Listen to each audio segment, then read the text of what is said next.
Welcome to Bingo pink channel. இன்னைக்கு ஒரு சூப்பரான ப்ராடக்ட்டோட அன்பாக்சிங் வீடியோ தாங்க பார்க்க போகிறோம். நான் இப்போ காட்ட போகிற இந்த ப்ராடக்ட் உங்களோட வீட்டில் ஏதாவது ஒரு இடத்துல சுவத்தில் வந்து கண்டிப்பாக நீங்கள் ஒட்டி வச்சுருப்பீங்க. ஸோ அந்த ப்ராடக்ட் வந்து இப்போ கொஞ்சம் அப்டேட் ஆகி இது போல் டிரான்ஸ்பரண்ட்டாக நமக்கு கிடைக்குது. இதுக்கு முன்னாடி பிளாஸ்டிக்கோ இல்லை ஸ்டீல்லையோ டபுள் சைட் டேப் போட்டு நமக்கு வரும். அந்த ஸ்டிக்கரை நீங்கள் சுவத்தில் ஒட்டுனாக்கா கொஞ்ச நாள்லேயே வந்து பார்த்திங்கன்னா அந்த பசை போய் கீழே விழுந்துரும், இல்லைனா வெயிட்டு தாங்காமல் கீழே விழுந்துரும். ஆனால் இப்போ இந்த மாதிரி ஸ்டிக்கர்ஸ் வந்து நல்லாவே வெயிட்டு தாங்குது. இப்போ நான் காமிச்சிட்ருக்க இந்த இது பார்த்திங்கன்னா திருகு டைப் மாதிரி வருது இல்லையா, இது வந்து உங்களுக்கு நல்ல வெயிட் தாங்குது. நீங்கள் ஃபோட்டோ ஃப்ரேம் கூட வந்து பார்த்திங்கன்னா இதை வந்து மாட்டலாங்க. நமக்கு சுவத்தில் ஆணி அடிக்கவே தேவையில்லை. நம்ம ரெண்டட் ஹவுஸில் இருக்கிறோம் அப்படின்னா நிறைய ஆணி அடிக்க முடியாது. ஸோ அந்த மாதிரி சமயத்தில் நமக்கு இந்த மாதிரி ஸ்டிக்கர்ஸ் வந்து ரொம்பவே ஹெல்ப்ஃபுல்லாக இருக்கும். இந்த ஸ்டிக்கர்ஸ் வந்து உங்களுக்கு ஆன்லைனில் அவைலபிளாக இருக்குது. நான் வந்து இதை மீஷோவில் இருந்து தான் வாங்கினேன். இந்த ப்ராடக்டோட கோட்ஸ் எல்லாமே டிஸ்கிரிப்ஷனில் கொடுக்குறேன், மறக்காமல் செக் பண்ணி பாருங்கள். இப்போ வந்து பார்த்திங்கன்னா இந்த ரெண்டு ப்ராடக்ட் வந்து உங்களுக்கு ஆல்ரெடி தெரிஞ்சிருக்கும். இந்த கொக்கி டைப்பில் வர்றது தான் நம்ம அதிகமாக யூஸ் பண்ணியிருப்போம். நான் இப்போ காமிச்ச இந்த நெட்டு டைப் இருக்குது பார்த்திங்களா, இது இல்லாமல் இன்னொரு ப்ராடக்ட்டும் இப்போ புதுசாக வந்து நான் வாங்கினேங்க. அதுதான் வந்து பார்த்திங்கன்னா நம்ம ட்ரெஸ்ஸெல்லாம் ஹேங் பண்ணுற ஹேங்கர். ஸோ இதுவுமே வந்து பார்த்திங்கன்னா இப்போது ஸ்டிக்கர் டைப்பில் நமக்கு கிடைக்கிது. இந்த ஹேங்கர் ஸ்டிக்கர் வந்து மல்டி பர்பஸாக நம்ம யூஸ் பண்ணலாம். இதை சுவத்தில் தான் ஒட்டணுன்ற அவசியம் இல்லை. நம்ம வார்ட்ரோப்பில் கூட வந்து பார்த்திங்கன்னா ஸ்டிக் பண்ணிக்கலாம். அதில் ஷால் எல்லாம் வந்து ஹேங் பண்ணிக்கலாம். அடுத்ததான் நம்மளோட மெயின் டோருக்கு பேக் சைடில் இதை ஸ்டிக் பண்ணிக்கலாம். அதில் கொடை, ஹேண்ட்பேக்கு இந்த மாதிரி ஐட்டம்ஸும் இதை வந்து பார்த்திங்கன்னா ஹேங் பண்ணிக்கலாங்க.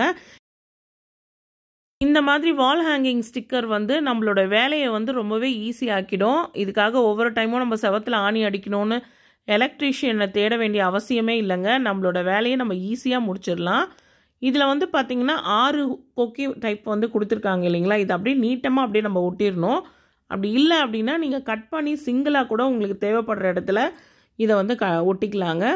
ஸோ நம்மளோட இஷ்டம் தான், இதை எப்படி வேணாலும் நம்ம யூஸ் பண்ணிக்கலாம். ஆல்ரெடி ஸ்டீலில் வந்து பார்த்திங்கன்னா நாங்கள் இருக்கிற ரெண்டட் ஹவுஸில் வந்து போட்டு கொடுத்துருக்காங்க. அதுக்கு பக்கத்தில் வந்து பார்த்திங்கன்னா நம்ம டவல்லாம் ஹேங் பண்ணுற மாதிரி ஒரு ஸ்டீலில் வந்து கொடுத்துருந்தாங்க. அது வந்து பார்த்திங்கன்னா அந்த ஆணியெல்லாம் லூஸ் ஆகி கழண்டு வந்துருச்சு. ஸோ அந்த இடத்துல தான் நான் வந்து இதை ஸ்டிக் பண்ண போகிறேன். ஸ்டிக்கரை பிரித்தோமா செவத்தில் ஒட்டினதும் வேலை முடிஞ்சிருச்சுங்க. இப்போது ட்ரெஸ்ஸும் இதில் மாட்டியாச்சு, சூப்பராக வெயிட்டு தாங்குது. அடுத்ததாக ஸ்க்ரூ டைப் மாதிரி வந்தது பார்த்திங்களா, அந்த ஸ்டிக்கரை வந்து கிச்சனோட கார்னர் செவத்தில் வந்து பார்த்திங்கன்னா ஒட்ட போகிறேன். ஸோ இங்கே வந்து வீடு துடைக்கிற மாப்பை வந்து ஹேங் பண்ணிக்கலாம் அப்படிங்கிறதுக்காக இதை நான் அந்த ஸ்டிக்கரை வந்து எடுத்துக்கிட்டு இருக்கேன். இது ஸ்டிக்கரை வந்து கொஞ்சம் எடுக்கிறதுக்கு கொஞ்சம் சிரமமாக இருக்கும் ஃபஸ்ட் டைம் யூஸ் பண்ணுறப்போ. அதுக்கப்புறம் நமக்கு வந்து இது பழகிடும். இந்த ஸ்டிக்கரை செவத்தில் ஒட்டலாம், டைல்ஸில் ஒட்டலாம், அதுக்கப்புறம் ஃப்ரிட்ஜில் ஒட்டிக்கலாம், வார்ட்ரோப்பில் ஒட்டிக்கலாம். இந்த மாதிரி நமக்கு எங்கெல்லாம் தேவைப்படுதோ அந்த எல்லா இடத்துலையும் இதை ஒட்டலாம். ஆனால் ஒட்டுறப்போ டஸ்ட்டு, ஆயில் இதெல்லாம் இல்லாமல் நீங்கள் பார்த்துக்கோங்க. நல்லா தொடச்சிட்டு அதுக்கப்புறமா ஒட்டுங்க கிச்சன்லலாம் ஒட்டுறப்ப. இதில் இருக்கிற ஸ்க்ரூ வந்து நம்ம அட்ஜஸ்ட் பண்ணிக்கலாம். நம்ம மாட்டுற கயிறோ இல்லை நூலோ வந்து பார்த்திங்கன்னா எந்த அளவுக்கு கேப் வேணுமோ அதுக்கேற்ற மாதிரி நம்ம இதை அட்ஜஸ்ட் பண்ணிக்கலாம். நான் வந்து என்கிட்ட இருக்கிற ஒரு பழைய துணியை வந்து கிழிச்சு தான் மாப்பில் வந்து பேக் சைடில் ரோப்பாக வந்து கட்டியிருக்கேன். ஸோ அதை தான் இப்போ வந்து ஹேங் பண்ணி உங்களுக்கு காட்ட போகிறேன்.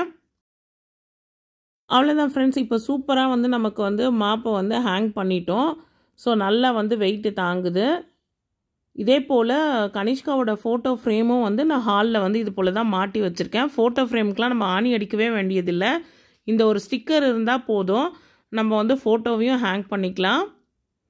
இந்த வீடியோ இதோட முடியுது ஃப்ரெண்ட்ஸ். இந்த வீடியோ உங்கள் எல்லாருக்குமே பிடிச்சிருக்கோன்னு நினைக்கிறேன். இந்த வீடியோ பிடிச்சிருந்தா இந்த வீடியோக்கு ஒரு லைக் கொடுங்க. நீங்கள் இப்போ தான் ஃபஸ்ட் டைம் என் சேனலுக்கு வந்திருக்கீங்கன்னா மறக்காமல் பிங்கோ பிங்க் சேனலை சப்ஸ்கிரைப் பண்ணி பக்கத்தில் இருக்க பெல் பட்டனையும் கிளிக் பண்ணுங்கள். அதில் ஆளுன்னு ஒரு ஆப்ஷன் வரும், அதையும் மறக்காமல் கிளிக் பண்ணுங்கள். நெக்ஸ்ட் வீடியோவில் பார்க்கலாம் ஃப்ரெண்ட்ஸ்.